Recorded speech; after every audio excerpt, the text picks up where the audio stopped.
Prefer করবো 7, 8, 9, 10 এই গাড়িগুলো আপনি নিলে ভালো হবে, বেস্ট হবে। টয়োটা করোলার ভিতরে, ঠিক আছে, টয়োটা করোলার ভিতরে।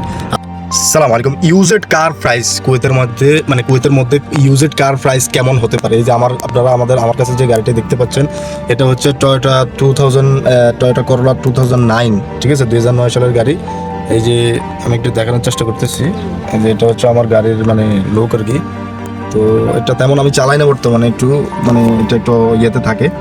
তো এটা প্রাইস কেমন হতে পারে? কুয়েতে যারা একটু গাড়ি নিতে চান, যে কুয়েতে ইউজড কার পুরাতন গাড়ি নিতে চান, যেমন অন্তত 10, 12, 11, 13, 14, 15, হ্যাঁ 15 নিচে যেগুলো ধরে, এগুলো একটু আর কি। তারপর আমরা কিন্তু ভালো মডেলের ভিতরে, ভালো গিয়ার ইঞ্জিনের ভিতরে কোন গাড়িগুলো সবচেয়ে বেস্ট হয়, কোন গাড়িগুলো সবচেয়ে ভালো হয়, পুরাতন গাড়ির ভিতরে মডেলের ভিতরে চেঞ্জিংস আছে, সিস্টেম আছে, কিছু কিছু গাড়ি আছে।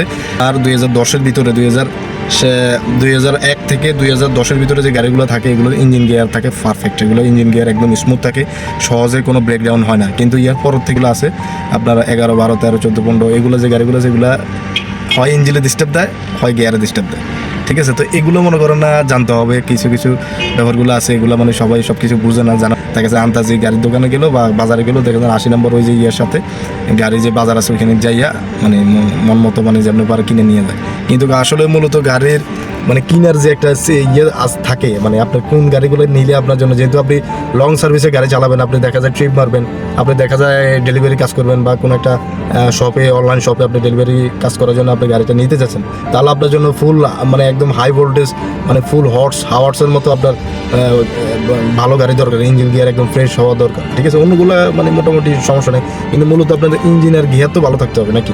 এটার উপরে তো সব কিছু পুরো গাড়ি ডিপেন্ড করে। আপনার ইঞ্জিন আর গাড়ি যদি ঠিকঠাক না থাকে, ঠিকঠাক না চলে, দেখা যায় ইঞ্জিনে কোনো প্রবলেম, বা গিয়ার একবার শিফট হচ্ছে না, বা গিয়ার ধাক্কাইতেছে, বা যে কোনো একটা প্রবলেম, তো আপনাকে অবশ্যই জেনে মনে শুনে আপনাকে গাড়ি কিনতে হবে। তবে 7, 8, 9, 10 এগুলো আমি প্রেফার করবো। এই গাড়িগুলো একদম বেস্ট হবে আপনার জন্য, ডেলিভারি কাজ করার জন্য, এবং কি বিভিন্ন অনেকক্ষণ সার্ভিস দেওয়ার জন্য, লং টাইম সার্ভিস দেওয়ার জন্য গাড়িগুলো বেস্ট হবে আপনার জন্য। যেমন 2007, 8, 9, 10, ঠিক আছে।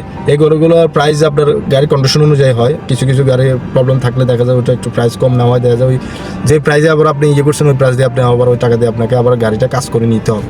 যেহেতু আপনি চালাবেন, তো আপনার টায়ার, ব্রেক প্যাড, তারপরে গিয়ার, সব কিছু আপনি একটু চেক প্যাক করে কি জানি বলে আপনি গাড়িটা রোডে নামাতে হবে, আপনি চালাতে হবে, ঠিক আছে। তো এই আর কি, আপনি এই ব্যাপারটা আসলে মূলত আলোচনা করা হবে, হচ্ছে যে আপনি কীভাবে ইউজড গাড়িগুলো সিলেকশন করবেন, ঠিক আছে। ইউজড গাড়ি সিলেকশন করার জন্য অবশ্যই আপনি আমি অন্যান্য ব্র্যান্ডগুলো মনে করানোর সমস্যা নেই, ওটা দেখে শুনে নিলে ভালো হয়, ওগুলো এত কোনো ইয়ে নেই। কিন্তু টয়োটা করোলা আমার হয়তো 5-6 বছর গাড়ি চালানো আমার অভিজ্ঞতা আছে, বা আমি চালিয়েছি, আমি যতটুকু বুঝলাম আর কি। এই গাড়িগুলো, এই মডেলের গাড়িগুলো বেস্ট হয়, ভালো হয়। আর এই গাড়িগুলো একটু প্রবলেম দেয়, সমস্যা করে গাড়ি চালানোর সময়, দেখা যায় আপনাকে বিভিন্ন প্রবলেম আপনাকে পড়তে হয়, ঠিক আছে। তো ইউজড কারগুলোর প্রাইস কেমন হয়? ইউজড গাড়িগুলো যেমন 7, 8, 9, 10 এগুলোর প্রাইস আপনার 800, 700, 800, 900, 1000 হতে পারে, গাড়ির কন্ডিশন অনুযায়ী ডিপেন্ড করে। হ্যাঁ, গাড়ির কতটুকু কী কন্ডিশন থাকে, অনেক সময় দেখা যায় গাড়ি অনেকে হাতে নিজে গাড়ি চালা রাখে, দেখা যায় ফুল কাজ কাম করে রাখে, দেখা যায় কোনো কিছু কাজ করতে হয় না, আপনি শুধু গাড়িটা নেবেন আর চালাবেন। আবার অনেক দেখা যায় গাড়িটা মনে করেন কিছু চালায়, অনেক দিন চালায় না, দেখা যায় দেখা যায় বিভিন্ন কাজ টাজ থাকে, বা চালায়ও সে রেগুলার চালায়, দেখা যায় অনেক কাজ কাম থাকার কারণে দেখা যায় সে গাড়িটা সেল করে দিলে তখন দেখা যায় আপনার কাজগুলো করা লাগে। তো ওই অনুযায়ী আবার দেখা যায় কিছু দামটা একটু চিপ হতে পারে, দামটা একটু হতে পারে। কিন্তু 2011-এর উপরে, 10-এর উপরে যে গাড়িগুলো মডেল থাকে, এগুলো দেখা যায় সাধারণত 150, 100 একটু ডিফারেন্ট হয়। তবে 2015, 14, 15 এগুলো একটু হাই রেঞ্জে হয়, দেখা যায় 1200, 1300 এরকম প্রাইস আসে আর কি।